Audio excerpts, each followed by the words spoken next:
नमस्कार दोस्तों, मैं कोच एनपीएस और आज हम बात करने वाले हैं बिजनेस ट्रांसफॉर्मेशन ग्रोथ के बारे में। तो हम क्या क्या बात करेंगे इस टॉपिक पे आगे आने वाले उसमें। तो हम बिजनेस ग्रोथ के क्या क्या रूल्स हैं, हम यहाँ पे दो रूल के बारे में बात करेंगे। तो रूल नंबर 1 क्या है?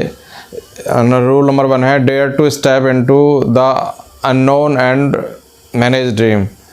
तो हमें अननोन टेरिटरी में काम करना है। सपोज अब दिल्ली में काम कर रहे हैं तो दिल्ली से निकल के हमें एनसीआर, पूरे एनसीआर को कवर करना है।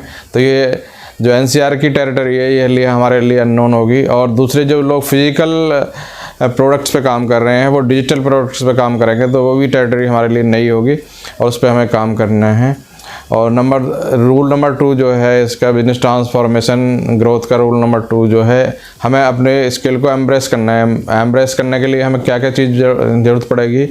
तो हमें स्किल अप करने के लिए 3 पावर्स की ज़रूरत पड़ेगी। तो 3 पावर्स क्या होती हैं? तो 3 पावर को हम 3 आईज बोलते हैं। तो नंबर 1 आई है, आई ऑफ ए सेल्समैन। तो सेल्समैन क्या करता है? जैसे जैसे हमारा बिक्री बढ़ती है और रेवेन्यू जनरेट होना शुरू हो जाता है तो सेल्समैन क्या सोचता है, मैं अभी एक और बंदा रख लेता हूँ जिससे कि मेरी सेल और बढ़े। फिर जब थोड़ा और प्रॉफिट आता है वो दूसरे सेल्समैन के बारे में सोचता है। तो ऐसे ही सेल्समैन की मेंटलिटी वो धीरे धीरे अपने बिजनेस को बढ़ाने की बात सोचता है। दूसरी जो आई है, आई ऑफ ए बिजनेसमैन। तो बिजनेसमैन क्या सोचता है? वो सोचता है भाई ठीक है, अगर बिजनेस में पोटेंशियल है, यहाँ से प्रॉफिट जनरेट हो रहा है तो एक साथ 50 सेल्समैन को मार्केट में उतार दो और उससे रेवेन्यू जनरेट करेंगे और प्रॉफिट बढ़ाएंगे अपनी कंपनी के लिए।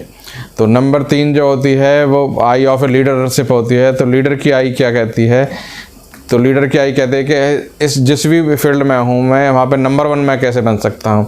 तो एग्जांपल है जैसे जियो अपना मोबाइल डाटा पहले बहुत कॉस्टली हुआ करता था और हम बहुत सारे पेमेंट पे करते थे 1 GB डाटा के लिए, और उस डाटा को हम सुरक्षित रखने की कोशिश करते थे क्योंकि डाटा बहुत महंगा होता था। 300-400 रुपये में या 200-250 रुपये में 1 GB डाटा आता था। तो हम उसको प्रिजर्व करने की कोशिश करते थे। और जब से जियो आने से क्या किया उन्होंने, इस मार्केट में जो कम्युनिकेशन फील्ड में ट्रांसफॉर्मेशन लेके आया और उन्होंने सबको डाटा फ्री देना शुरू कर दिया और यूज्ड हो गया। अब डाटा इतना सस्ता है कि अब डाटा के बारे में कुछ सोचता भी नहीं है।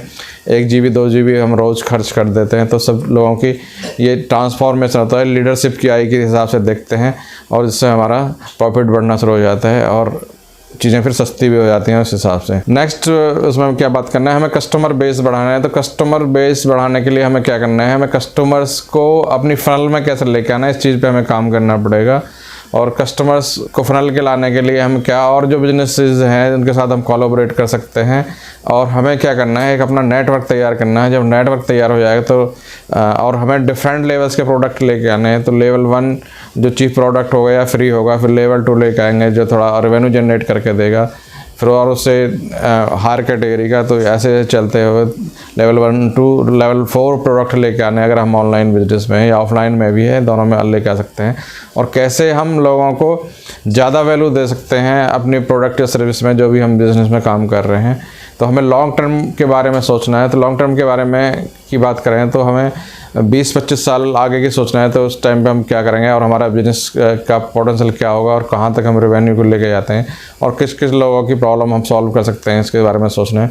तो एटलीस्ट हमें जब आपकी काम करना है तो कम से कम 5 साल के बारे में सोचना है। तो 5 साल के बाद हमारा बिज़नेस कैसा होगा और हम कहाँ इस बिज़नेस को लेके जाएंगे, अपने प्रॉफिट को लेके जाएंगे और क्या क्या प्रॉब्लम लोगों की सॉल्व करने वाले हैं आने वाले टाइम में। और फिर हमें क्या करना है नेक्स्ट जो है, इसमें हमें फीडबैक लेना है। तो फीडबैक अपनी टीम से ले सकते हैं, हमें अपने कस्टमर से भी ले सकते हैं फीडबैक। तो फीडबैक लेने के 2 तरीके हो सकते हैं। एक होता है ओपन फीडबैक। तो ओपन फीडबैक में हम कस्टमर से, सामने वाले से पूछ सकते हैं कि भाई आपने जो हमारा प्रेजेंटेशन देखा या सर्विस ली उससे आपको क्या क्या फ़ायदा हुआ या क्या क्या इसके बारे में आप कहना चाहेंगे। तो कई बार जो कस्टमर है वो हमें बहुत ख़राब फीडबैक दे सकता है कि भाई आपका प्रोग्राम बढ़िया नहीं था, बिल्कुल 3rd क्लास था, ऐसा था।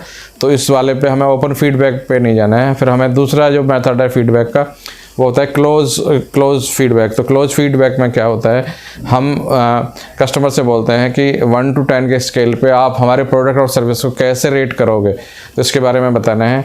और जो हम इसके बारे में पूछें तो कस्टमर बताएगा भाई 1 से लेकर 10 के स्केल पे मैं आपको 6 नंबर या 7 नंबर देना चाहूँगा। तो फिर उससे पूछ सकते हैं भाई इस 7 नंबर को मैं 10 पर ले जाने के लिए मुझे क्या क्या काम करना पड़ेगा।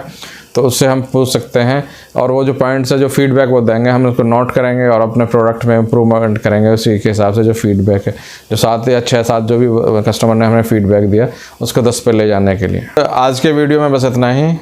मेरी वीडियो को लाइक कीजिए, चैनल को सब्सक्राइब कीजिए, बेल आइकॉन का बटन दबाइए और अपने दोस्तों में फैला दीजिए इस सब चीज़ को। Thank you very much.